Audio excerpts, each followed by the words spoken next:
Siapanya? Membuka pintu langit. Kalau gitu langit ada pintunya? Yes, ada. Mana langit? Tentu saja kalau orang awam begitu mendengar kata langit, yang terpikir adalah yang berwarna biru. Maka kita sering mengatakan, lihat langit berwarna biru. Padahal ya, kalau bumi itu bulat, ketika kita ada di atas, yang mana langit? Yang sedang ada di bawah, yang mana langit? Yang sedang ada di pinggir, mana langit? Yang ada di pinggir sebelah sini, mana langit? Tidak ada langit di alam semesta. Yang ada adalah ruang kosong antar planet. Perlu direnungi lagi. Kalau begitu, langit dalam bahasa Quran fisiknya apa? Lalu di Quran ada kata-kata, aku telah menciptakan 7 lapis langit. Mana 7 lapis langit? Yang mana langit? Kalau guru-guru saya dulu mengatakan, belajar Quran jangan keluar dari dirimu sendiri.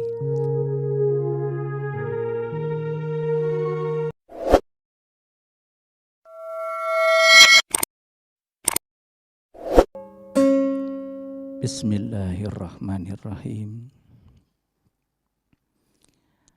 Assalamualaikum warahmatullahi wabarakatuh.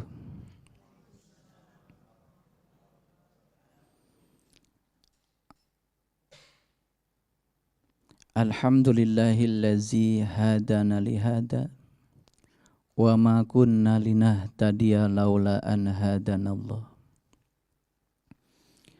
Asyhadu an la ilaha illallah wahdahu la syarikalah wa asyhadu anna Muhammadan abduhu wa rasuluh sallallahu alaihi wasallam la nabiyya ba'da. Allahumma salli ala Sayyidina Muhammad wa ala ali Sayyidina Muhammad kama sallaita ala Sayyidina Ibrahim wa barik ala Sayyidina Muhammad wa ala ali Sayyidina Muhammad kama barakta ala Sayyidina Ibrahim fil alamina innaka Hamidum Majid. Subhanaka la ilma lana illa ma 'allamtana innaka antal alimul hakim. Subhanakallahumma rabbana wa bihamdika asyhadu an la ilaha illa anta astaghfiruka wa atubu ilaih. Astaghfirullahaladzim. Astaghfirullahaladzim. Astaghfirullahaladzim. Allazi la ilaha illa huwal hayyul qayyum wa atubu ilaih. Min jami'il ma'asi wa dzunub. La haula wa la quwata illa billahil aliyyil azim. Dua jenis alat musik yang diperdengarkan tadi itu namanya tarawangsa. Asli warisan dari para leluhur di Tatar Parahiang. Kata-kata Parahiang sendiri dari 3 suku kata. Yang pertama adalah pa, itu artinya ruang. Yang kedua ra, itu artinya adalah cahaya. Hyang biasanya ditujukan kepada Yang Maha Agung. Atau para leluhur yang sudah mencapai Yang Maha Agung. Jadi para hyang adalah tempatnya orang-orang yang sudah mencapai alam cahaya yang terang benderang.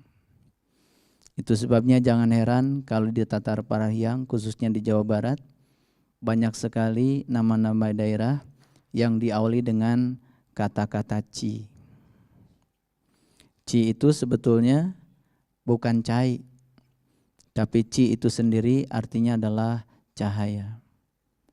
Itu sebabnya pencarian orang-orang yang rindu kepada perwujudan Tuhan, biasanya yang mereka cari adalah alam-alam tinggi yang kemudian mencapai alam-alam cahaya. Cahaya sendiri kadang-kadang disebut dengan deva, deva atau dewa. Musik yang kita dengar tadi, kalau kita mendengarkannya dengan rileks, getarannya itu sangat luar biasa. Gesekan dari alat musik gesek tadi terasa seperti memperjalankan jiwa ke alam yang tinggi. Namanya juga tarawangsa, dari kata tarawangsa. Tarawang bahasa Indonesianya artinya nerawang. Sa itu artinya angkasa. Jadi tarawangsa sesungguhnya adalah menerawang ke alam-alam tinggi, menerawang ke alam-alam luhur. Seperti asap yang keluar dari hasil pembakaran, biasanya asap selalu menuju ke atas. Kenapa asap menuju ke atas? Karena begitu ringannya. Kalau kita mendengarkan musik tadi dengan sungguh-sungguh, ada semacam kebebasan jiwa yang membuat jiwa itu menjadi sangat ringan. Lalu dalam sekejap jiwa itu bisa tersenyum bahagia karena menemukan sebuah kebebasan.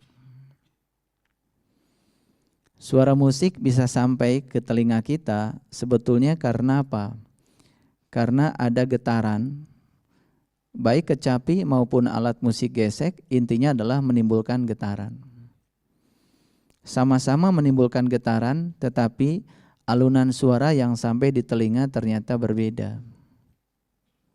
Intisari dari gelombang yang namanya gelombang bunyi itu adalah getaran yang merambat melewati sebuah medium. Kalau dalam bahasa sekolahan namanya gelombang longitudinal, yaitu gelombang yang arah rambat dengan arah getarnya itu searah. Kenapa suara musik tadi nyampe di telinga kita? Karena ada getaran yang merambat. Melewati apa getaran itu? Tentu saja melewati udara yang di sekitar kita. Kalau kita melihat udara, sepertinya melihat ruang kosong. Padahal sebenarnya di balik kekosongan itu ada sesuatu yang luar biasa bagi yang sadar. Kalau kita belajar angka-angka di dalam matematika, angka pertama biasanya belajar angka kan 0. Masih ingat dulu waktu kita TK kan belajar angka biasanya dari angka 0. 0 itu melambangkan kekosongan. Karena jauh sebelum alam semesta ini diciptakan, termasuk kita sendiri, yang ada adalah kekosongan itu sendiri.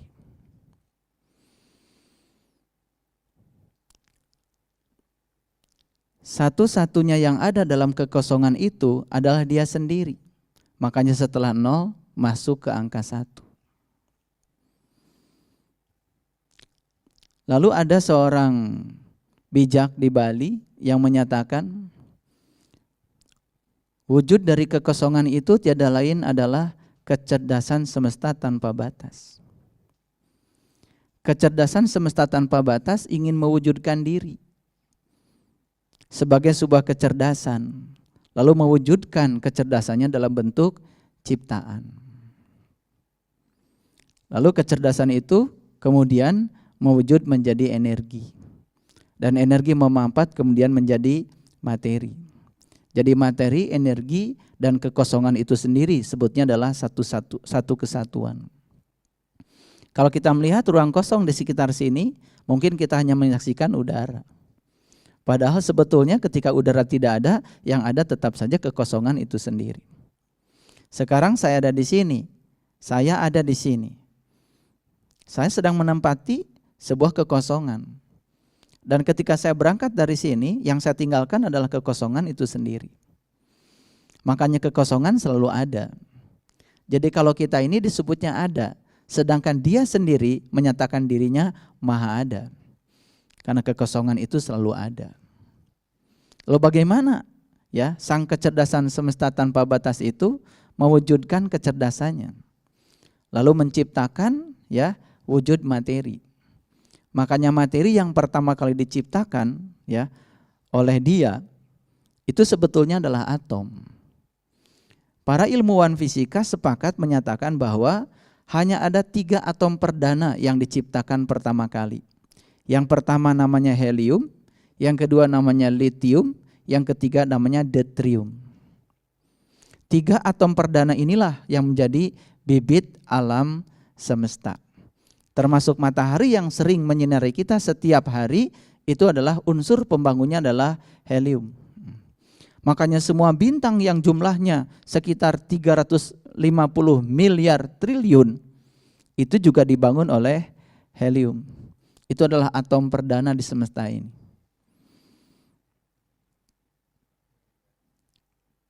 Jadi kalau orang yang sudah mencapai tingkat kesadaran, melihat materi, melihat energi, melihat kekosongan itu sendiri. Jadi kalau dia membaca sebuah ayat di Quran yang mengatakan walillahil masyriqi wal maghrib fa aina matuwallu fasama wajhullah.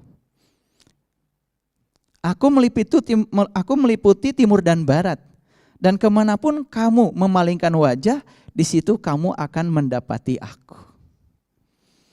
Makanya bagi mereka yang sudah mencapai kesadaran yang tinggi, kemanapun dia memalingkan wajah, tidak ada yang disaksikan kecuali dia sendiri. Yang aneh, ada sebuah gejala di masa kini, banyak orang yang mencari Tuhan yang maha gaib, tapi ketika Tuhan yang maha gaib sudah menyatakan diri sebagai wujud yang nyata malah diabaikan. Tuhan yang maha gaib disembah-sembah, dipuja-puja. Tetapi ketika Tuhan yang maha gaib sudah menyatakan diri sebagai Dia yang maha nyata, lalu dalam waktu yang bersamaan dia juga melemparkan kebencian pada Tuhan itu sendiri. Bagi mereka yang sadar, sesungguhnya saat melihat manusia, saat melihat pohon, saat melihat apapun isi dari alam semesta ini, yang dia saksikan adalah perwujudan dari Dia itu sendiri. Bagaimana mungkin dia berani menyakiti yang lain? Jadi kembali kepada alat musik yang tadi, kalau didengarkan itu, gesekan tadi itu. Kalau leluhur saya di Tatar Parahiang mengatakan, itu bunyinya seperti ini. Teangan, teangan, teangan. Teangan itu bahasa Indonesianya cari. Cari. Cari. Siapa yang harus kita cari? Siapa yang harus kita cari? Dalam sebuah diskusi Allah berfirman, aku adalah sebuah perbendaharaan yang tersembunyi. Aku ingin agar aku dikenali, maka aku ciptakan manusia agar dapat mengenaliku. Proses mengenal harus dimulai dengan proses pencarian. Makanya kita mulai menerawang ke angkasa, menerawang ke alam-alam tinggi, menerawang ke alam-alam luhur. Itulah musik tarawangsa. Kita disuruh untuk menerawang ke alam-alam yang tinggi, untuk menemukan sejatinya diri kita. Makanya puncak kematangan jiwa tercapai tepat pada saat manusia sudah mengenali dirinya sendiri. Itu sebabnya tingkah tindakan yang paling mulia di semesta ini yang dilakukan manusia adalah tindakan yang dilakukan oleh tubuh dan pikiran sebagai persembahan terhadap jiwa sebagai wakil Tuhan di dalam semesta kecil. Banyak ilmuwan yang berhasil menemukan keajaiban di semesta besar. Tapi sedikit dari mereka yang mampu menemukan keajaiban di semesta kecil. Banyak yang mempelajari kitab-kitab suci, terus saja dipelajari. Yang ditulis, tetapi sedikit sekali yang mampu menemukan rahasia di balik kitab suci yang ditulis oleh tangan Tuhan sendiri yang bernama tubuh. Apa sih unsur pembentuk tubuh? Unsur pembentuk tubuh adalah atom. Kemudian merangkai menjadi molekul. Molekul merangkai menjadi jaringan saraf. Jaringan saraf merangkai menjadi jaringan tubuh yang kemudian membentuk organ tubuh. Lalu terbentuk tubuh yang sempurna. Makanya siapa saja yang bisa menemukan rahasia terdalam dari tubuhnya, maka dia akan menemukan rahasia terdalam dari semesta yang besar ini. Tubuh ada 3 unsur. Ada unsur tubuh, unsur materi. Ada unsur pikiran, lalu ada unsur jiwa. Kalau kita bisa menapaki kesadaran tubuh, kesadaran pikiran, kesadaran jiwa, maka itulah langkah yang sangat luar biasa untuk menemukan siapa diri kita. Di situ kematangan jiwa akan terjadi. Lalu lihat orang-orang yang tidak matang jiwanya. Biasanya sangat mudah disentuh oleh kemarahan. Kapan seseorang marah? Sederhana. Seseorang marah biasanya ketika pikiran menilai sesuatu yang terjadi itu sebagai sesuatu yang tidak pantas. Saya sering ditanya oleh jamaah saya, kalau begitu bagaimana cara menyembuhkan kemarahan? Kan kemarahan itu terjadi karena pikiran sedang menilai sesuatu bagi pikiran tidak pantas. Meredam kemarahan sederhana bagi orang yang cerdas. Pantaskan saja sesuatu yang tadi oleh pikiran tidak pantas menjadi pantas. Saat kita memantaskan yang tidak pantas, sebagian-bagian dari suratan takdir, rekaman data masa lalu yang harus kita selesaikan dalam kehidupan yang sekarang, dalam bahasa orang-orang bijak yang disebut dengan karma, segala sesuatu menjadi selesai. Ada orang yang menyakiti kita, mungkin kita menganggap tidak pantas dari sisi pikiran kita. Lalu kita marah. Tapi begitu kita memantaskan apa yang terjadi sebagai sesuatu yang pantas dengan menasihati pikiran kita, jangan-jangan kita pernah menyakiti orang lain dengan tindakan yang sama.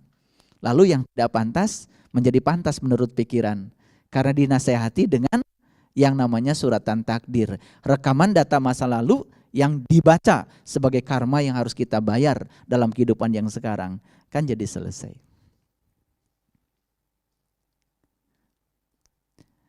Ada orang yang dalam kehidupannya terus-menerus tersakiti. Disakiti si A, besok disakiti si B, lusa disakiti si C, berikutnya disakiti si D. Apa ya? Orang-orang di sekitar saya menyakiti saya terus-menerus.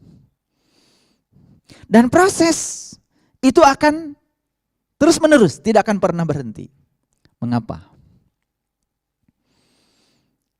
Karena saat hadir orang yang menyakiti, dia tidak mampu membaca tujuan kehadiran dia untuk apa.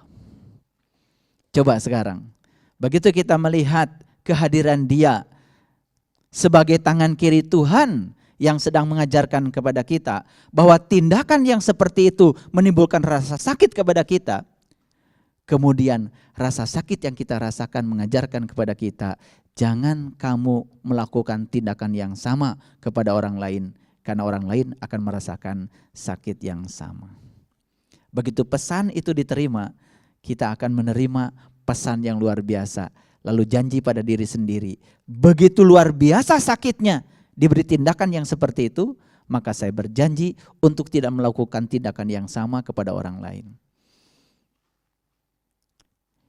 Itu yang disebut dengan tanda-tanda Tuhan.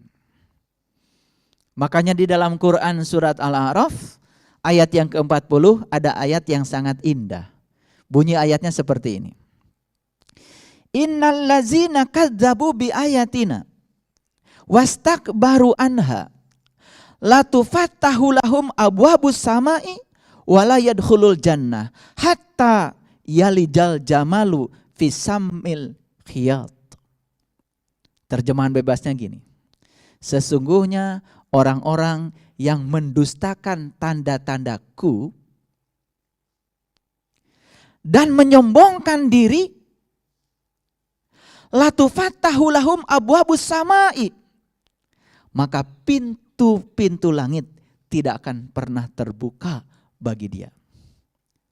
La yadkhulul jannah. Bahkan pintu surga pun tidak layak bagi dia.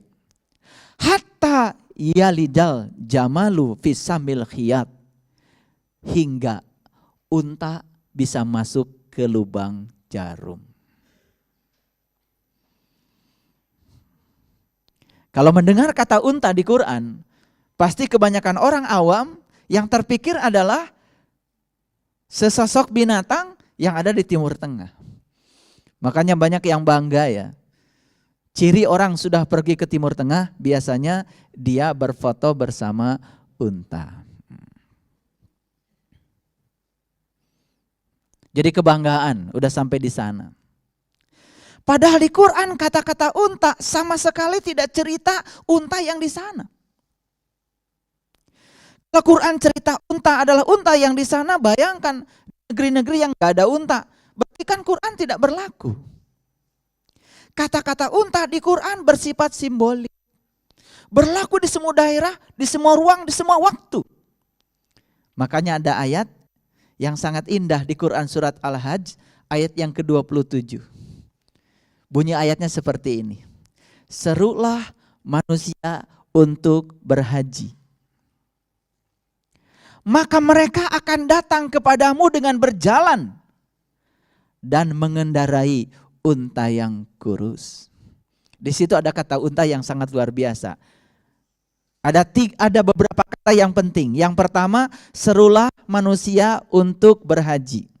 Yang pertama, kata serulah. Siapa yang diseru? Manusia. Yang diseru itu manusia loh. Tidak ada batasan apapun. Yang diseru adalah manusia. Berulang kali di Quran, kata-kata haji selalu dikaitkan dengan manusia. Walillahi ala nas hijjul bait man istata'a ilaihi sabila. Wajib setiap manusia berkunjung ke rumah Tuhan. Bagi mereka yang tahu caranya, yang tahu jalannya. Dalam Quran surat Al-Hajj, serulah manusia untuk berhaji. Bagi saya, ayat itu sangat luar biasa, sangat menyentuh. Serulah manusia untuk berhaji. Kalau ada kata serulah, berarti ada yang menyeru. Berarti ada yang diseru dong. Siapa yang menyeru? Apakah setiap orang berhak untuk menyeru manusia untuk berhaji? Tidak. Di situ ada batasan. Yang berhak menyeru adalah orang yang sudah haji. Yang sudah merasakan haji. Yang sudah berkunjung ke rumah Tuhan yang sebenarnya. Yang diciptakan oleh tangan Tuhan sendiri. Dia yang berhak menyeru. Lalu yang diseru tentu saja yang belum ke sana. Tapi yang mau pergi ke sana. Makanya mereka yang menyeru. Di ayat itu, serulah manusia untuk berhaji, maka mereka yang diseru akan datang kepada yang menyeru. Hati-hati. Mereka yang diseru akan datang kepada yang menyeru dengan berjalan kaki dan mengendarai unta yang kurus. Ternyata haji menurut Quran kendaraannya adalah unta yang kurus. Lalu mana unta itu? Subhanallah. Ada unta, ada sapi betina, ada kendaraan, ada bahtera, ada kapal. Banyak istilah-istilah simbolik dalam Al-Quran. Intinya adalah kendaraan yang bisa mengantarkan sang jiwa menuju kepada kampung asalnya jiwa. Lalu kalau kita mau jujur, kelahiran setiap jiwa ke alam semesta ini tujuannya cuma satu. Untuk memperbaiki agar sang jiwa menjadi tambah baik. Kelahiran setiap jiwa ke alam semesta ini adalah untuk memperbaiki diri sendiri. Saya perlu menegaskan kata-kata ini. Kenapa? Karena banyak yang salah kaprah. Dikiranya dia lahir ke semesta ini untuk memperbaiki keburukan orang lain. Tidak ada perintah kelahiran setiap jiwa Kelahiran setiap individu memperbaiki orang lain. Perintahnya cuma satu. Kelahiran setiap diri kita ke alam semesta ini untuk memperbaiki diri kita sendiri. Lalu bagaimana Pak dengan keburukan orang lain? Perbaiki saja keburukanmu sendiri. Saat ketika kamu sudah berubah, maka perubahanmu akan beresonansi keluar dari dirimu. Dan orang di sekitarmu akan mengikuti proses perubahan itu dalam sekejap menjadi baik. Itu sebabnya banyak orang yang gagal mengubah situasi lingkungan. Karena apa? Dia berfokus keluar, tidak berfokus pada dirinya sendiri. Oleh karena itu fokuskan ya pada perubahan diri kita sendiri, maka kita akan mampu mengubah situasi. Kalau ingin mengubah situasi di keluarga kita, rubah diri kita masing-masing. Kalau ingin mengubah situasi di rumah tangga kita, di masyarakat kita, rubah situasi dalam diri kita sendiri. Kalau ingin mengubah dunia, satu-satu cara mengubah dunia adalah mengubah diri sendiri. If you can change the world, if you want to change the world, go home, love your family. Jika kamu ingin mengubah dunia, pulanglah ke rumah dan sayangilah keluargamu. Kata-kata yang bijak dari seorang bijak di masa lalu, namanya Mother Teresa. Orang yang sangat saya kagumi, luar biasa. Sangat inspiratif. Kalau kamu ingin mengubah dunia, pulang saja ke rumah, rubah. Sayangi keluargamu. Dan proses perubahan akan terjadi di dalam diri kita, dalam keluarga, masyarakat, dalam sekejap.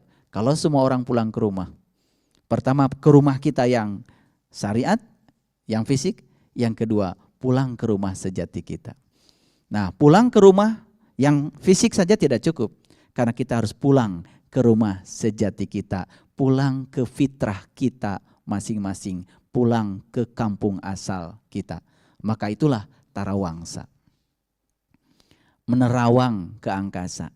Biasanya kalau kita berpikir angkasa, langsung pandangan kita ke atas.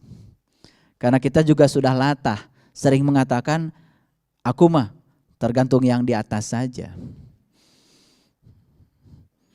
Hampir tidak menemukan saya di dalam semua kitab suci yang mengatakan Tuhan ada di atas. Di semua kitab suci selalu saya temukan Tuhan bersamamu, lebih dekat kepadamu, melampaui dekatnya urat nadi lehermu. Seperti itu yang saya baca. Jadi ketika mengatakan Tuhan ada di atas menjadi sangat aneh. Kalau begitu menerawang ke angkasa bukan berarti kita memandang ke atas secara fisik, tetapi memandang ke alam kesadaran yang paling tinggi. Itu sebabnya dalam tradisi Islam, kesadaran yang paling tinggi disebutnya Sidratil Muntaha. Disitulah Nabi Muhammad dikabarkan berjumpa Tuhan.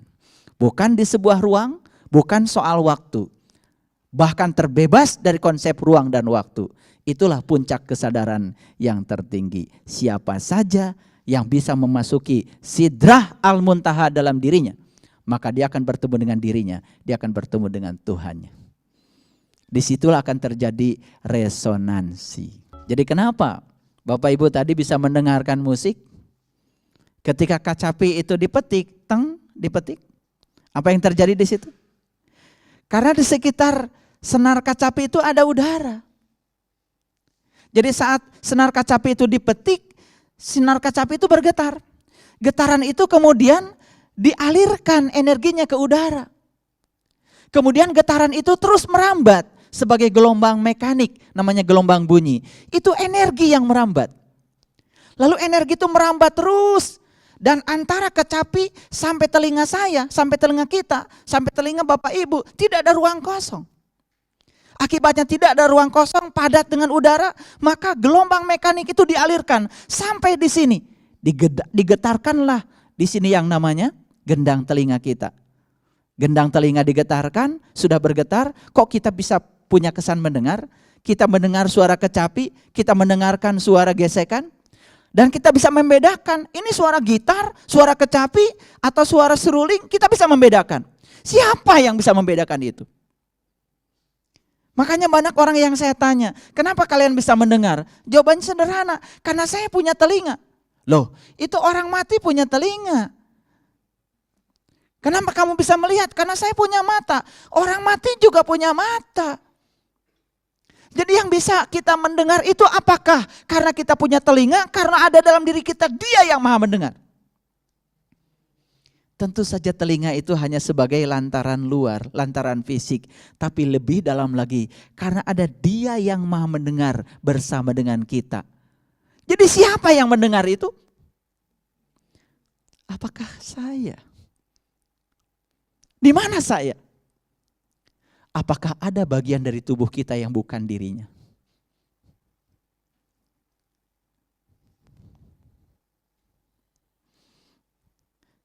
Seratus triliun sel. Sel yang membangun tubuh kita. Apa intisarinya sel? Intisarinya sel adalah DNA. Apa itu? Semacam senyawa asam yang sangat cerdas.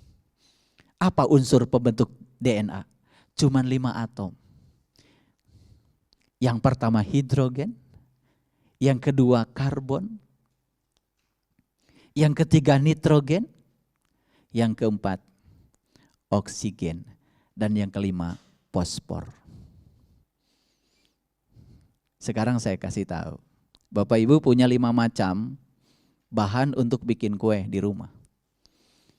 Bisa bikin berapa ragam kue.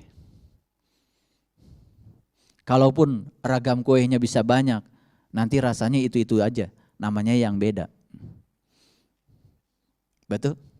Kita punya 5 bahan, dari 5 bahan kita disuruh bikin kue berapa ragam. Mungkin bisa bikin 50 ragam? Mungkin. 100 ragam? Mungkin. Lama-kelamaan kehabisan ide, namanya aja yang bertambah, tapi kuenya rasanya itu-itu saja. Sekarang penduduk bumi ada 7 miliar. Kalau ada orang dites DNA 7 miliar, masing-masing individu setiap orang DNA-nya lain-lain. Padahal unsur pembentuknya cuma 5. Karbon, hidrogen, karbon, nitrogen, oksigen, dan fosfor. Atomnya cuma 5, tapi bisa bikin 7 miliar. Bahkan akan datang lagi miliaran manusia yang akan datang dengan ragam DNA yang berbeda. Tidak pernah tertukar. Siapa di balik inti sel itu? Kalau bukan Dia yang maha cerdas. Makanya orang-orang bijak mengatakan Tuhan maha besar sekaligus Tuhan maha kecil. Karena Dia mengendalikan seluruh proses pembentukan tubuh kita dari sebuah inti sel yang bernama DNA. Kalau begitu, kenapa kita mencari keajaiban keluar? Padahal tubuh kita adalah keajaiban Dia itu sendiri. Mungkin kalian sudah terlalu banyak membaca kitab-kitab suci, sampai kalian tidak sempat merenungkan isinya apa. Lalu kesibukan membaca kitab suci sampai lupa untuk membaca kitab yang ditulis oleh tangan Tuhan sendiri yang bernama tubuh. Maka tubuh ini menjadi kendaraan yang paling indah untuk mengantarkan jiwa bagi mereka yang tahu. Lalu bagaimana cara kita menerawang ke angkasa? Tentu saja menerawang ke angkasa, kalau bahasanya orang astronomi harus pakai teleskop. Kalau kita nerawang ke angkasa pakai teleskop, apa yang kita saksikan? Bintang-bintang jauh yang tidak kita saksikan bisa disaksikan oleh teleskop. Sekarang pertanyaannya, kenapa Nabi Muhammad di Quran surat An-Najm mengatakan walaqad ra'ahu nazlatan ukhra? Aku melihat bintang itu kapan saja aku mau. Apakah Nabi Muhammad menggunakan teleskop Hubble? Di zamannya belum ada teleskop Hubble. Kalau belum ada teleskop Hubble, berarti teleskopnya beliau apa? Lalu bintang yang dilihat pun bintangnya apa? Saat Nabi Ibrahim melakukan pencarian akan Tuhan, beliau mengatakan, aku dalam pencarian akan Tuhanku, pertama aku melihat bintang. Setelah itu aku melihat bulan. Setelah itu aku melihat matahari. Pas setelah melihat matahari, beliau mengatakan, inni wajahtu wajhiya lilladzi fataras samawati wal ardh. Hanifan musliman wa ma ana minal musyrikin. Luar biasa. Kita membaca kalimat itu, gak lihat bintang, gak lihat bulan, gak lihat matahari. Ujug-ujug aja membaca kalimat itu. Maka itu yang disebut dengan taklid. Seperti burung beo. Seperti burung beo. Melakukan sesuatu tanpa pikiran. Makanya manusia yang melakukan tindakan tanpa pikiran tidak layak disebut manusia. Kenapa? Kata manusia pun dari dua kata, manah sya. Manah itu artinya pikiran, sya itu adalah makhluk. Jadi manah sya, jadi manusia. Itu adalah makhluk yang berpikir. Jadi ketika manusia sudah tidak lagi menggunakan pikirannya untuk melakukan sebuah tindakan, sudah tidak layak disebut manusia, hilang identitas kemanusiaannya. Itu sebabnya di Quran surat Al-A'raf ayat 179 ya, manusia itu disejajarkan dengan binatang ketika dia tidak mampu menggunakan potensi kemanusiaan. Nah, kebanyakan ya di dalam urusan-urusan ritual, sekering apapun ritual yang dilakukan, terus aja dilakukan walaupun tidak mengerti. Itu yang menjebak kita pada rutinitas. Akibatnya kita menjadi sombong. Jadi kenapa suara tadi bisa masuk di telinga kita?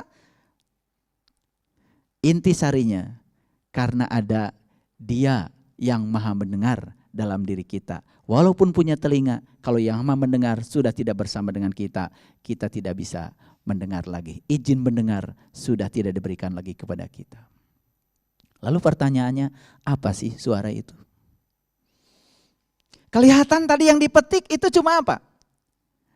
Cuman satu senar kecapi, teng. Dari mana suara itu? Suara siapa sesungguhnya itu? Yang digesek itu cuma satu senar tadi. Ya, alat musik gesek, digesek. Aduh, kalau kita tahu tadi, lagu tadi itu isinya seperti apa, gesekannya seperti apa, itu mengiris-iris itu ke dalam. Kalau dengan kesadaran mendengarnya, suara apa sesungguhnya itu? Kita mengatakan itu suara alam, suara yang tersimpan di alam, suara yang tersimpan di materi. Apa itu materi? Materi di dalamnya energi. Energi di dalamnya adalah kecerdasan semesta tanpa batas. Sang ruang kosong yang berada di kecerdasan itu sendiri. Jadi getaran itu getaran siapa? Subhanallah. Kenapa kita bisa mendengar? Karena ada proses resonansi. Frekuensi gendang telinga kita itu disesuaikan dengan frekuensi dari getaran yang ada di senar gitar itu. Sekarang kalau kita mau merenung, apakah semua suara yang ada di alam semesta bisa kita dengar? Ternyata kita dikasih batas pendengaran. Hanya frekuensi-frekuensi tertentu saja yang boleh kita tangkap. Itulah kemahasucian dan kemahabesarannya Dia. Lalu semua alat musik yang digetarkan di sini masuk di telinga kita. Karena apa? Getaran frekuensinya sama dengan frekuensi gendang telinga. Itu yang disebut dengan resonansi. Ikut bergetarnya sebuah benda karena getaran benda yang lain. Ini fisik, ini fisik. Makanya kalau ada orang yang anti musik, itu harus belajar lagi. Jiwa itu indah dan senang yang indah-indah.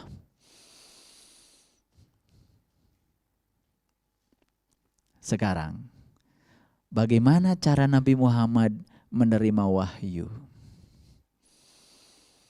Bagaimana? Mungkin kita dulu berpikir Nabi Muhammad menerima wahyunya, malaikat Jibril ngaji gitu. Kemudian saat malaikat Jibril ngaji, kemudian bacaannya langsung direkam oleh Nabi Muhammad, disampaikan kepada para sahabat seperti itu. Bagaimana itu? Disitulah proses menangkap suara tadi persis seperti proses menangkap wahyu. Cuman bedanya apa? Kalau suara itu tadi gelombang mekanik, kalau wahyu saya tidak bisa mengklasifikasi dia gelombang apa. Gelombang elektromagnetik? Bukan. Gelombang cahaya juga bukan. Gelombang listrik? Bukan. Saya sebut saja, wahyu itu adalah getaran-getaran ilahi.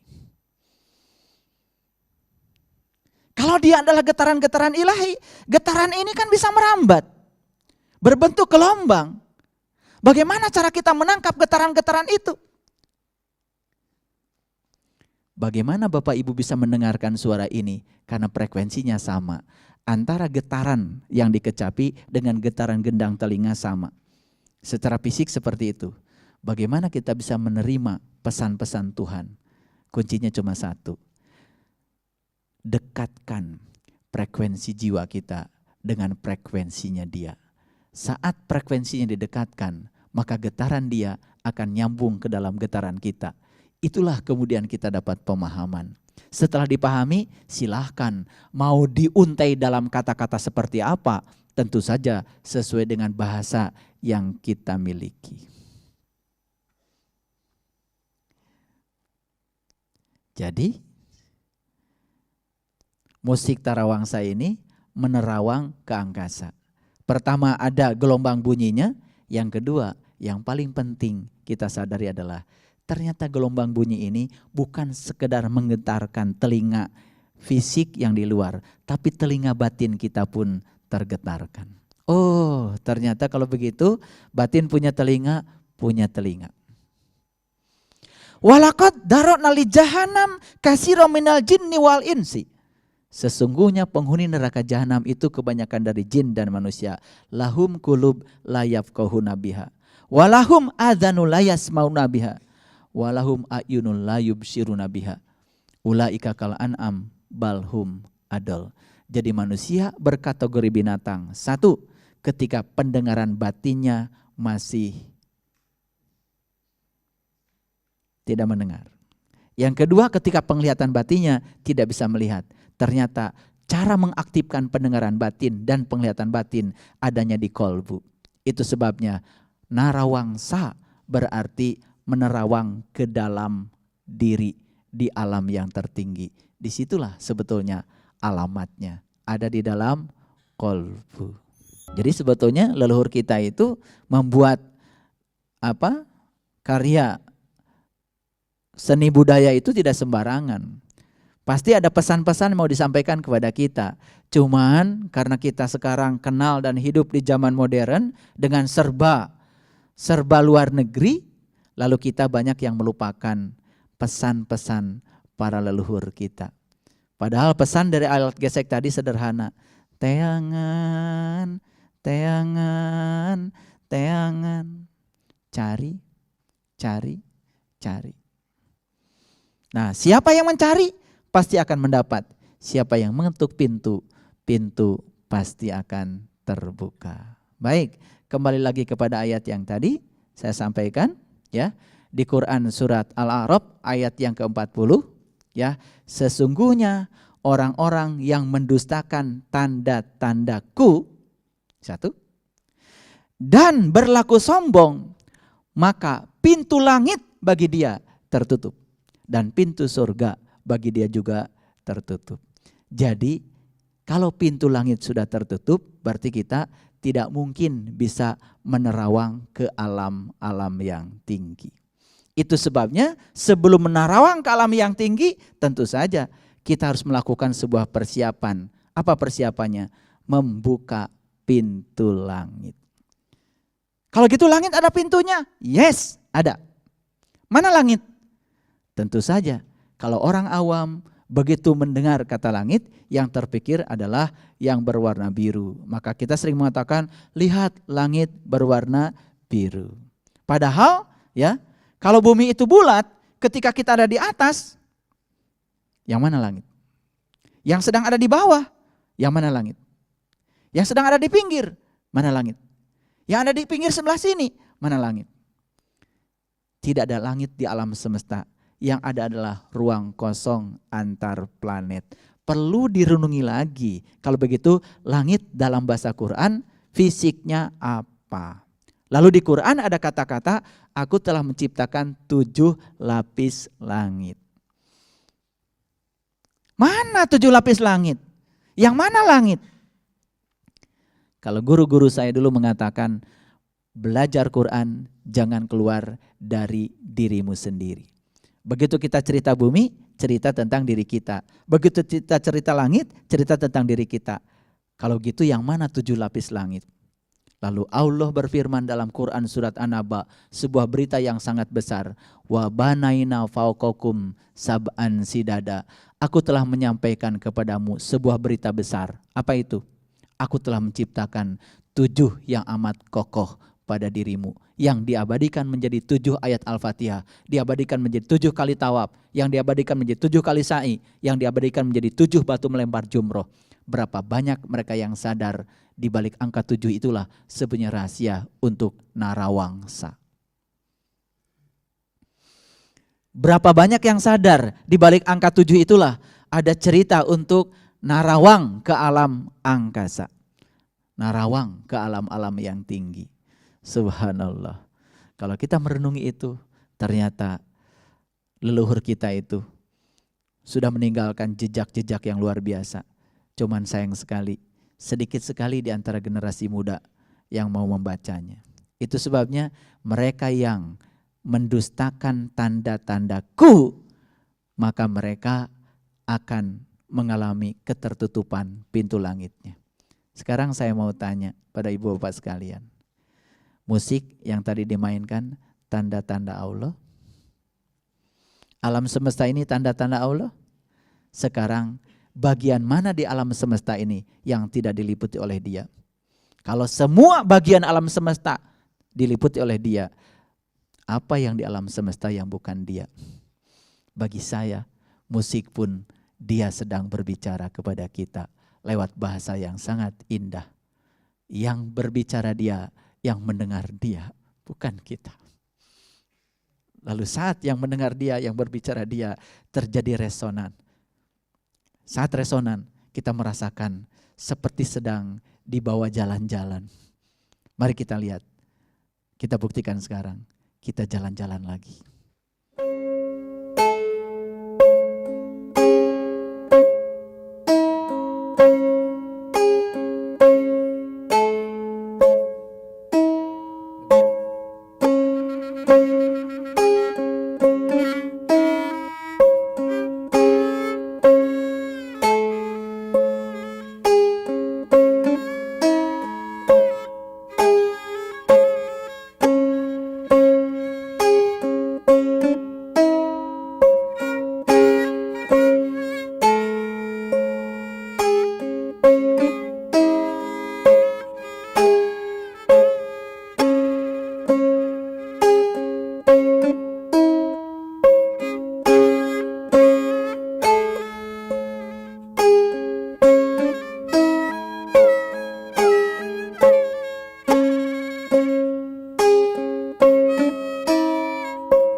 Jalan-jalan.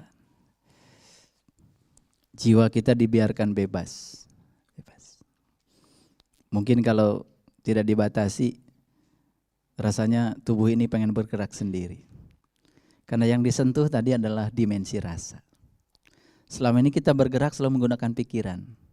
Begitu tadi mendengarkan alat musik yang indah tadi, gesekan tadi, pikiran ini begitu rileks, istirahat.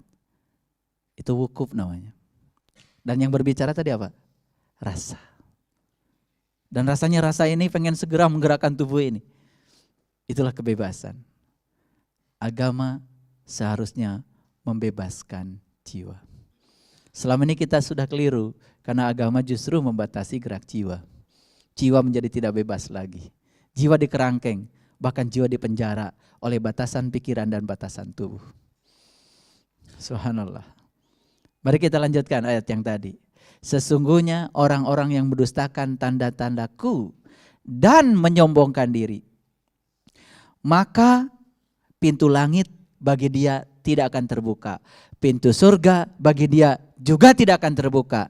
Hingga unta memasuki lubang jarum. Kembali kepada Quran surat Al-Hajj yang tadi. Serulah manusia untuk haji. Maka mereka akan datang padamu, kepada yang menyeru. Jadi menurut ayat itu, begitu seseorang disuruh untuk berhaji, akan datang kepada yang menyeru. Lalu dia akan datang dengan cara berjalan dan menaiki unta yang kurus. Kesimpulan dari ayat itu, ternyata unta yang kurus itulah kendaraan utama untuk haji. Berkunjung ke Baitullah yang sejati untuk mengenal dia. Makanya hampir semua perintah haji di Quran diikuti dengan perintah mengingat Allah. Fa iza afadtum min Arafah fazkurullah. Fa idza qadaitum manasikakum fazkurullah. Apabila kamu telah menyelesaikan Arafahmu, ingat Allah. Apabila kamu telah menyelesaikan hajimu, ingat Allah. Jadi haji itu baru selesai kalau sehabis itu kita bisa mengingat dia. Bagaimana kita bisa mengingatnya kalau kita tidak menjumpainya, tidak mengenal? Subhanallah. Makanya padang Arafah yang sesungguhnya adalah padang pengenalan, tempat kita mengenal dia. Mencari Tuhan keluar dari tubuh, tempatnya jauh, waktunya dekat. Mencari Tuhan ke dalam tubuh, tempatnya dekat, waktunya jauh. Itu sebabnya kalau kalian melakukan proses pencarian ke dalam, hati-hati. Tempatnya memang dekat, tapi waktunya jauh. Makanya perjalanan itu disebutnya perjalanan dari Masjidil Haram ke Masjidil Aqsa. Minal Masjidil Haram ilal Masjidil Aqsa. Makanya Masjidil Aqsa sering disebut Al-Qudus. Siapa Al-Qudus? Siapa Al-Qudus? Siapa Al-Qudus? Bukankah Al-Qudus itu salah satu nama Dia dalam Asmaul Husna? Dia yang Maha Suci. Makanya Masjidil Aqsa kalau dalam kamus bahasa Arab artinya tempat yang jauh. Masjidil Haram adalah tempat berpijak yang awal. Masjidil Haram sesungguhnya hakikatnya adalah tubuh kita sendiri. Dan Masjidil Aqsa adalah tempat yang jauh, sejauh kita mencari. Sampai menemukan Al-Quds, Dia yang Maha Suci. Itulah perjalanan spiritual yang sesungguhnya.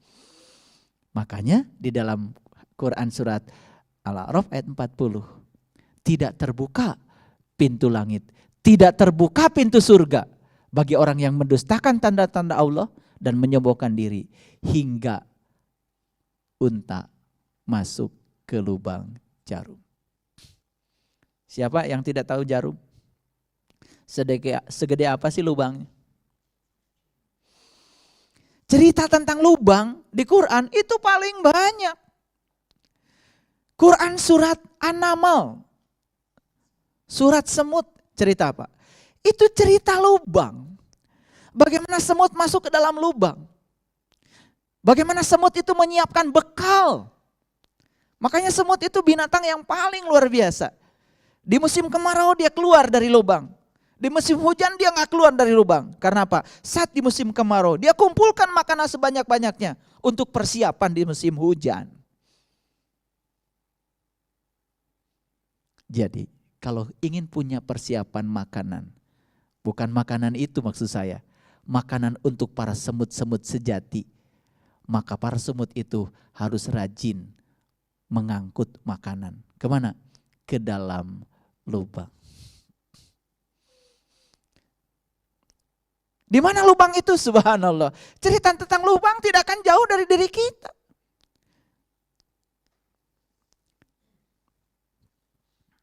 Lubang itu kan disebutnya juga ruang kosong. Kalau ruang kosong diisi, yang mengisi ruang kosong kan yang namanya poros. Poros. Itu bahasa Sanskertanya purusa. Purusa itu sebenarnya laki-laki. Laki-laki itu adalah rohani, jiwa. Makanya purusa selalu mengisi pradana. Pradana itu ibu. Ibu bahasa Inggrisnya mother. Mother dekat-dekat dengan matter. Sesuatu yang bersifat materi. Itulah ibu. Makanya ibu ini harus bisa melahirkan anak-anak cahaya. Ibu ini harus bisa melahirkan jiwa-jiwa yang suci. Itulah proses kelahiran. Dalam bahasa tradisi kita disebutnya maulid. Dan maulid harus terjadi setiap saat. Proses kelahiran jiwa harus terjadi setiap saat. Karena apa? Setiap kita bangun tidur, kita tidak pernah menghinggapi tubuh yang lama. Coba ingat-ingat. Dulu kan kita pernah bayi. Tubuh kita mungil. Tidur, besok masuk lagi. Besok gigi kita udah mulai tumbuh. Tidur, masuk lagi. Besok giginya sudah 2. Terus berkembang. Sampai kita gagah, giginya lengkap. Setelah itu tidur lagi. Besok giginya rontok 1. Tidur lagi, besok giginya rontok 2. Udah gigi mulai rontok, oh ternyata wajah kita juga mulai berubah. Rambut kita mulai berubah.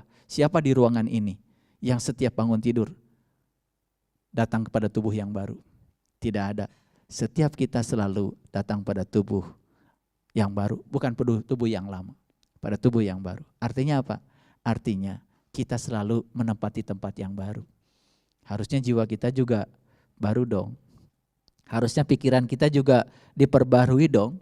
Betul nggak? Pikiran-pikiran yang tidak produktif di masa lalu harusnya dibuang.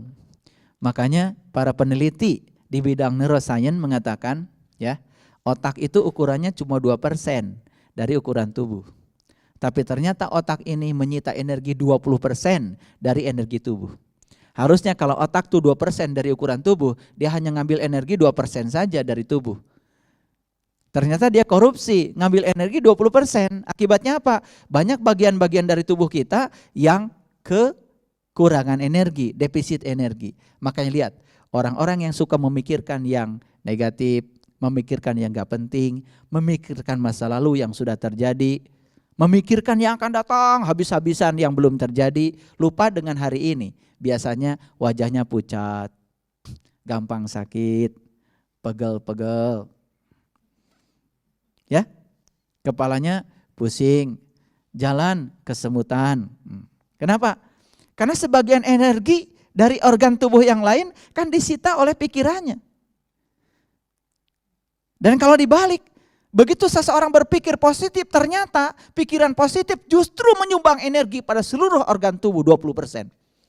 Makanya energi asalnya cuma 98%, disumbang 20%, kan lewat 100%. Makanya hidupnya jadi bergairah. Lalu ketika dia bergairah dan sehat, dia juga berpikir, kesehatanku adalah anugerah Tuhan. Bagaimana aku bisa menolong orang sebanyak-banyaknya? Itu yang dilakukan. Bukan menyenangkan diri sendiri. Kalau sudah di tingkatan seperti itu, proses kematangan jiwa terjadi luar biasa. Baik, jadi orang-orang yang mendustakan tanda-tanda Allah akan selamanya mendustakan tanda-tanda Allah. Orang yang sombong selamanya akan sombong. Bahkan bagi dia, pintu langit tertutup, pintu surga tertutup, hingga dia bisa masuk ke lubang jarum. Jadi kalau kita ingin membebaskan ya diri kita dari dusta pada tanda-tanda Tuhan dan kesombongan kita sendiri, ternyata Tuhan ngasih resep yang sangat luar biasa. Belajar masuk ke lubang jarum. Unta segede apa tuh? Segede gini kan? Lubang jarumnya segede apa? Ya segede gitu kan? Nah, kalau sudah bisa masuk ke lubang jarum, disitulah kita bisa menyusuri perjalanan kita ke dalam narawangsa. Menerawang ke langit yang tertinggi. Ke langit yang tertinggi kepada kesadaran-kesadaran yang lebih tinggi lagi. Itulah luar biasa. Jadi oleh karena itu kita pahami dulu, unta dalam bahasa Quran adalah kendaraan untuk haji. Haji adalah perjalanan spiritual, perjalanan jiwa. Makanya lihat ketika orang haji yang pakai ihram cuma laki-laki. Laki-laki itu purusa, poros, yang selalu mengisi kekosongan. Laki-laki itu adalah wakil dari sang jiwa. Makanya ketika perjalanan haji masih sibuk dengan urusan tubuh, urusan oleh-oleh, lalu tidak pernah memikirkan urusan jiwa, makanan jiwa, perjalanan jiwa, bahkan sama sekali tidak memperjalankan jiwa, tidak akan sampai pada puncaknya haji. Habis haji tetap tidak bisa ingat kepada Allah. Makanya di dalam Quran surat Al-Baqarah 198 dikatakan, barang siapa yang sudah pergi ke Arafah tapi habis dari sana tidak bisa mengingat kepada Allah. Wa in kuntum min qablihi laminad dolin. Selamanya dia termasuk orang-orang yang tersesat. Kata tersesat tentu saja bukan kata-kata yang jahat. Sesat itu akibat. Akibat dari tidak tahu jalan. Orang pergi ke Jakarta nggak tahu jalan, nggak jahat. Nggak jahat. Oh nggak tahu jalan.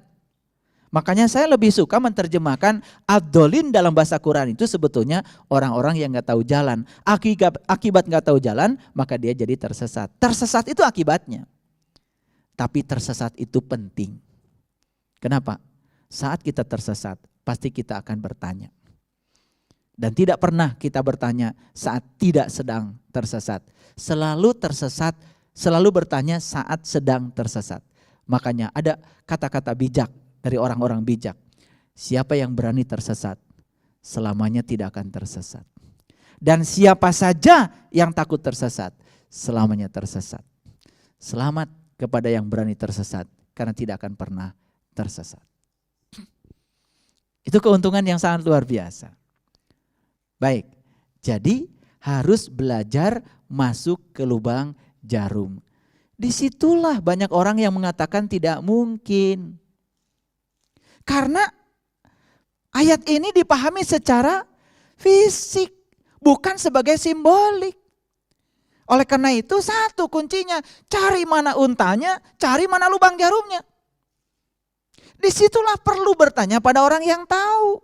Makanya jangan sombong kalau tidak tahu. Jadi sangat masuk akal kalau ayat ini mengatakan hanya orang-orang yang sombong dan mendustakan tanda-tandaku yang tidak layak untuk dibukakan langit jiwanya. Pintu langitnya. Pintu langit adalah pintu jiwa. Pintu langit adalah pintu alam-alam yang tinggi.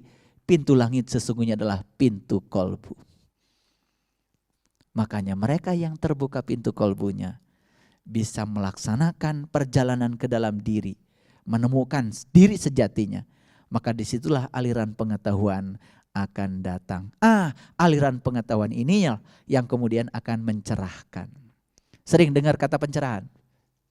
Sudah tercerahkan nggak Bapak Ibu sekarang? Sudah tercerahkan belum? Hati-hati, pencerahan bukan ceramah. Dan saya sekarang tidak sedang memberikan pencerahan. Pencerahan artinya adalah upaya untuk menyamankan diri dalam kontradiksi dan tidak akan terjadi di ruangan ini. Kalau begitu apa ukuran seseorang sudah tercerahkan? Gampang. Kalau Bapak Ibu mau mengukur meja, panjang meja, cari apa? Cari meteran. Kalau Bapak Ibu ingin menimbang meja, cari apa? Cari timbangan. Awas, jangan salah alat ukurnya. Ya. Nimbang meja pakai meteran, salah. Jadi kalau ingin mengukur panjang meja, cari meteran. Kalau ingin mengukur berat meja, cari timbangan. Timbangan berat. Sekarang saya tanya, pinter enggak? Kalau ingin mengukur seberapa tercerahkan kita, apa alatnya? Cari alatnya apa? Cari yang bisa mencerahkan. Pencerahan tidak akan pernah bisa dilakukan orang. Dan saya tidak akan bisa mencerahkan Bapak Ibu. Saya hanya bisa mencerahkan diri saya sendiri. Pencerahan adalah upaya untuk menyamankan diri dalam kontradiksi. Siapa yang akan bisa melakukan itu? Pertanyaannya, Bapak Ibu sekarang seberapa nyaman dalam kontradiksi? Itulah tingkat pencerahan yang sudah dicapai. Jadi kalau begitu, apa alat ukur untuk mengukur saya sudah tercerahkan atau tidak? Seberapa cerah saya dalam belajar agama? Apa alat ukurnya? Kontradiksi, bukan diri sendiri. Alat ukur panjang, meteran. Alat ukur berat, timbangan. Alat ukur pencerahan adalah kontradiksi. Kalau gitu saya tanya sekali lagi, perlu nggak alat ukur itu? Kalau gitu Bapak Ibu masih perlu kontradiksi. Saya doakan semoga semakin banyak kontradiksinya. Di situ akan kelihatan seberapa tercerahkan. Suara itu gelombang. Gelombang itu energi.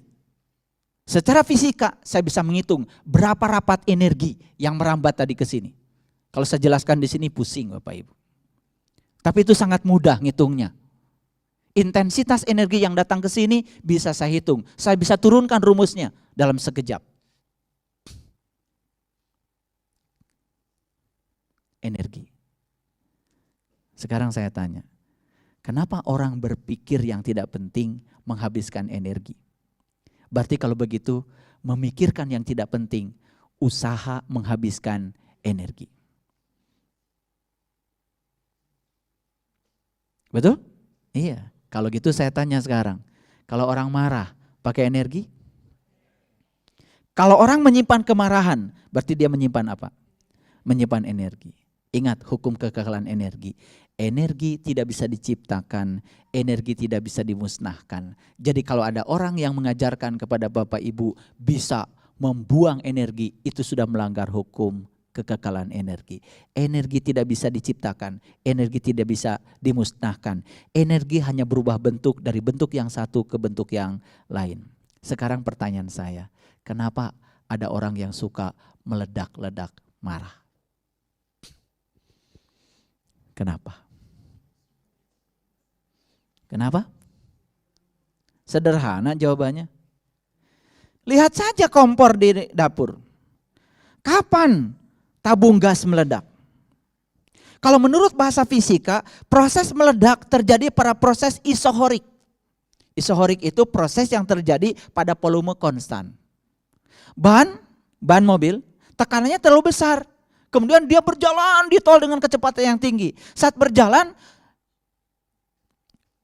udara yang ada di dalam itu kan kecepatan energi kinetiknya bertambah. Ketika energi kinetik bertambah, tekanan bertambah. Tekanan semakin besar kan ukuran ban tidak bertambah. Isohorik namanya. Proses yang terjadi pada volume tetap. Apa yang terjadi? Dar. Ban meledak. Jadi kenapa tabung gas bisa meledak? Karena gini, di dalam tabung ada gas. Ketika gas keluarnya pelan-pelan, masuk kompor, dibakar, nggak meledak. Sama-sama terbakar. Tapi dalam waktu yang singkat, bocor. Sehingga api menyambar gas yang di dalam. Di dalam tabung, satu tabung, gas terbakar dalam sesaat. Tekanan membumbung tinggi. Ruang untuk menampung tekanan tidak ada lagi. Terjadilah ledakan yang sangat hebat. Ledakan di dalam mobil juga terjadi. Jangan dikira di mobil tidak ada ledakan. Kan di mobil itu yang terjadi apa di ruang bakar? Bensin dengan udara dioplos di karburator. Kemudian dikompresi. Saat dikompresi tekanan tinggi, masuklah api dari busi. Ketika dari busi api masuk ke situ di ruang yang sangat kecil, terjadilah di situ pembakaran yang sangat singkat. Tekanan membesar, terjadi detonasi. Gara-gara terjadi detonasi, memutarkan ban. Makanya bis bisa jalan, truk bisa jalan, mobil kalian juga bisa jalan ke sini. Kalian tidak sadar, sesungguhnya di dalam mobil juga ada ledakan. Cuma ledakannya disalurkan ke ban, kan jadi nggak bahaya. Kalau gitu bisa nggak ledakan di dalam diri kita disalurkan? Bisa. Caranya apa? Yang pertama, ledakan terjadi karena ruang terlalu sempit. Di mana ruang itu terjadi? Ruang pikiran. Oleh karena itu, supaya ledakan tidak berdaya, maka ruangnya diperlebar. Itu sebabnya agama tugasnya adalah melebarkan ruang pikiran agar pikiran menjadi lebar. Saat pikiran lebar, sudut pandangnya luar biasa, ledakan tetap tinggal di sana tapi tidak berbahaya lagi. Pernah nanam tomat? Nanam wortel? Atau nanam bunga di rumah? Pernah. Apa pengalamannya? Bisa disaringkan? Saat ibu bapak nanam, melati, nanam dahlia, tumbuh nggak rumput? Tumbuh nggak rumput? Saya tanya, dari mana itu rumput? Sebelum kita menanam dahlia, rumput bibitnya sudah ada di sana. Sekarang di tanah yang sama, dahlia muncul, rumput muncul. Kemudian disirami dahlia dengan rumput dengan air yang sama. Tumbuhnya sama enggak? Tumbuhnya sama enggak? Sama. Bahkan suatu saat ketika siraman untuk rumput lebih banyak, dahlianya enggak tumbuh, rumput yang tumbuh. Suatu saat dahlianya akan mati. Jadi saat ibu bapak berniat untuk menjadi orang baik, hati-hati. Semua keburukan-keburukan dalam diri juga akan ikut. Karena itu rumput sudah tinggal di sana. Pertanyaannya gimana Pak? Nyabutin rumput di halaman, di taman gampang. Tinggal jalan-jalan cabutin aja yang tidak diizinkan untuk tumbuh. Setelah itu dibuang. Walaupun besok tumbuh rumput yang baru. Tapi rumput di dalam diri kita sudah tinggal di sana sejak dari dulu. Bahkan sejak ibu bapak lahir, rumput itu kualitas negatif sudah ada. Pertanyaannya gimana supaya rumputnya enggak tumbuh? Sederhana saja, sirami saja pohon yang mau tumbuh lebih banyak daripada yang tidak mau tumbuh. Makanya perlu interaksi dengan orang-orang yang baik, perlu punya majelis taklim seperti ini yang positif, yang mengajarkan untuk tumbuhnya kualitas-kualitas positif. Ketika kualitas negatif yang tumbuh, insya Allah kualitas positif semakin mati, kualitas negatif yang tumbuh. Ketika itu terjadi, ledakan tidak bisa dijaga lagi. Karena apa? Ruang yang sempit, kemudian ledakannya besar. Itu sebabnya mohon maaf ya, mohon maaf. Banyak orang yang belajar agama luarnya saja, tidak mengubah ruang pikirannya menjadi luas. Apa yang terjadi? Alergian, tidak siap menerima perbedaan, gampang menghukumi orang. Tidak bisa tersenyum dengan mulut, apalagi tersenyum dengan mata. Karena apa? Pikiran penuh dengan ruang penghakiman. Hati juga penuh dengan dendam, merasa paling benar sendiri. Dan di saat itu dia menghalalkan orang lain atas nama keyakinannya sendiri. Inilah yang paling berbahaya. Ketika keyakinan disalahgunakan untuk menyakiti orang, melegalkan darah orang lain atas nama keyakinan sendiri. Inilah menurut saya bahaya kemanusiaan yang paling dahsyat. Itu sebabnya Jangan mendustakan tanda-tanda Tuhan. Saya baru bicara tanda Tuhan yang sangat sederhana. Apalagi kalau kita baca semua tanda di alam semesta, subhanallah. Orang buruk yang dihadirkan pada kita adalah tanda Tuhan. Orang baik yang dihadirkan pada kita, tanda Tuhan. Orang baik adalah tangan kanan Tuhan sedang berbicara kepada kita. Orang buruk tangan kiri Tuhan sedang berbicara kepada kita. Dan sesungguhnya dalam hidup kita tidak bisa lepas dari kiri dan kanan. Awas, jangan mengatakan kiri itu setan. Kenapa? Hati-hati. Entar tangan kanannya tidak ada, yang sisa tangan kiri terpaksa makan harus pakai tangan kiri, berarti disuapin setan dong. Ada nggak ibu bapak di sini yang bisa jalan pakai kaki satu? Ada? Tidak ada. Kita jalan pakai kaki dua. Kenapa? Kanan kiri. Ternyata kanan dan kiri itu untuk membentuk keseimbangan. Orang baik dengan orang buruk itu untuk membentuk keseimbangan.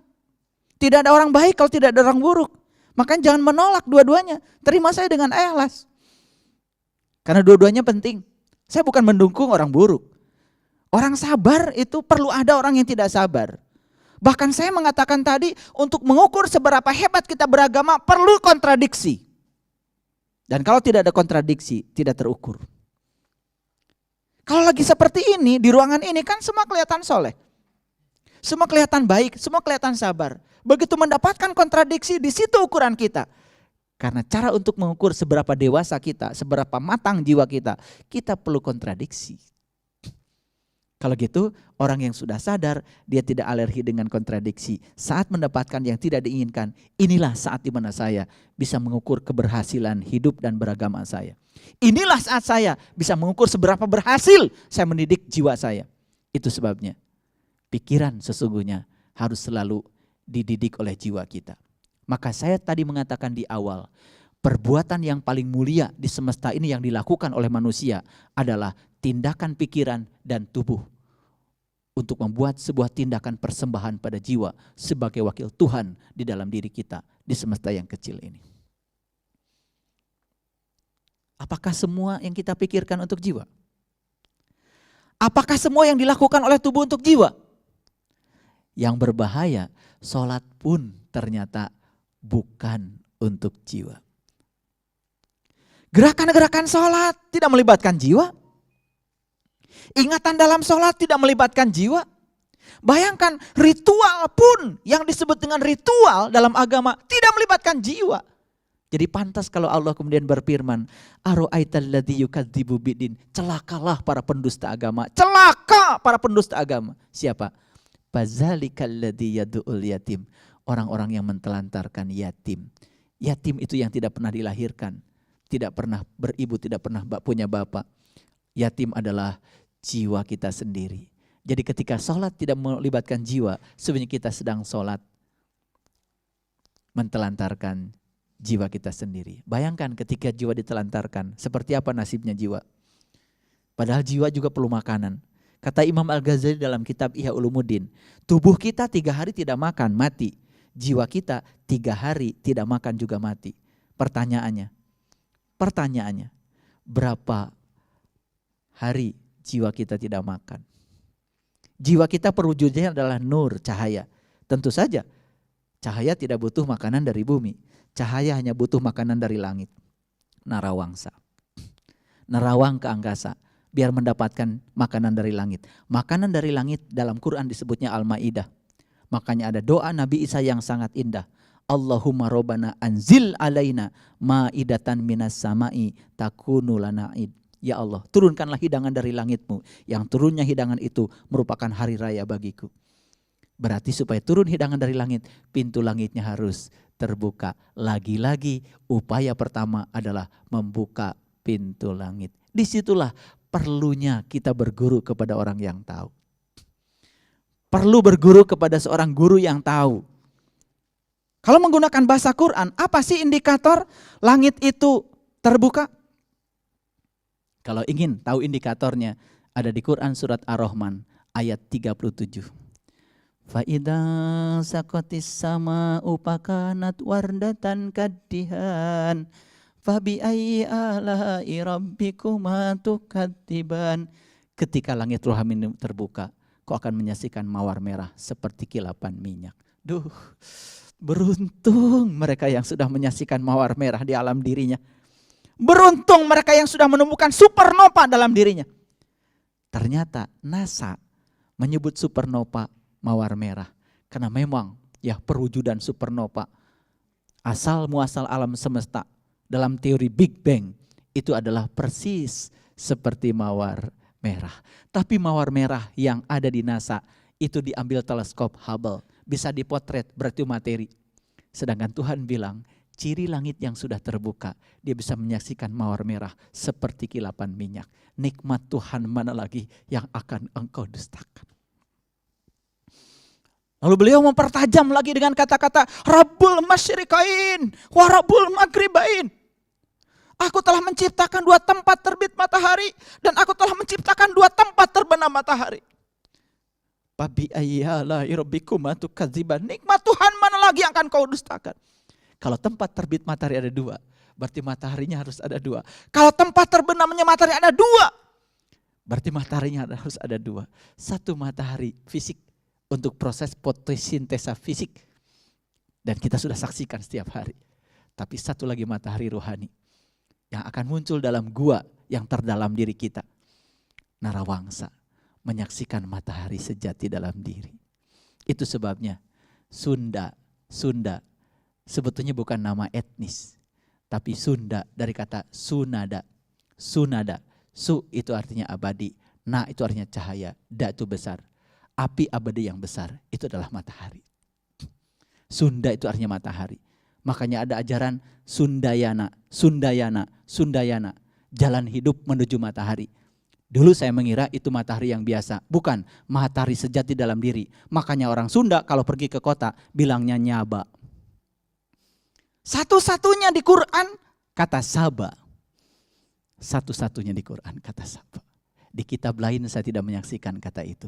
Di Quran ada kata saba. Ternyata saba bahasa Arab artinya perjalanan dari kampung ke kota.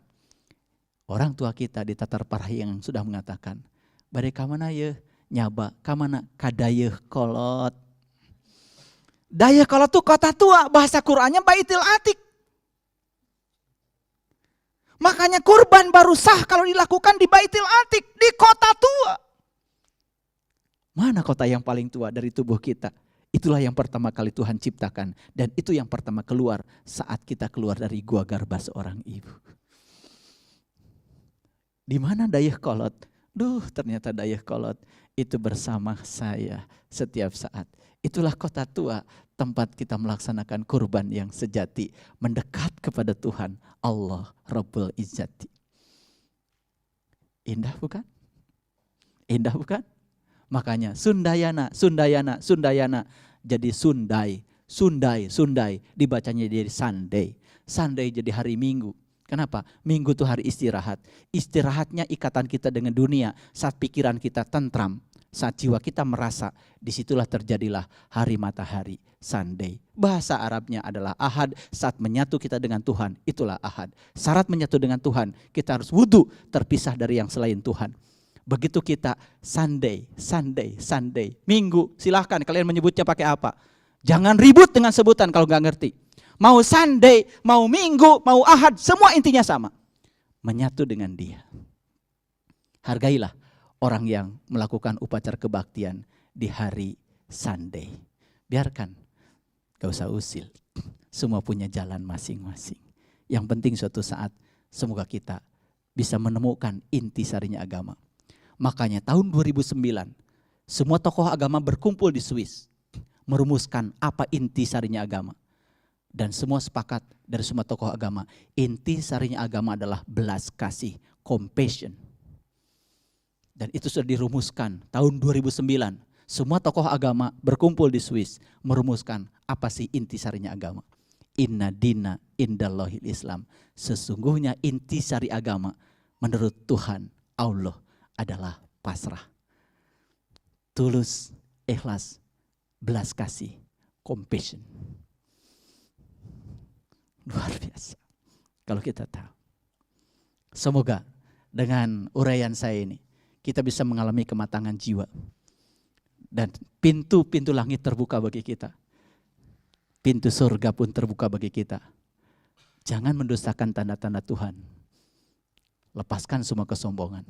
Kalau tidak tahu, jujurlah menjadi orang yang tidak tahu. Dan tahu bahwa kita tidak tahu. Belajar tahu pada orang yang tahu. Jangan terbuka mulut sebelum pintu kolbu terbuka.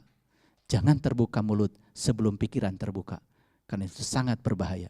Semesta ini sudah cukup gaduh oleh orang-orang yang terbuka mulutnya saat pintu kolbunya tertutup.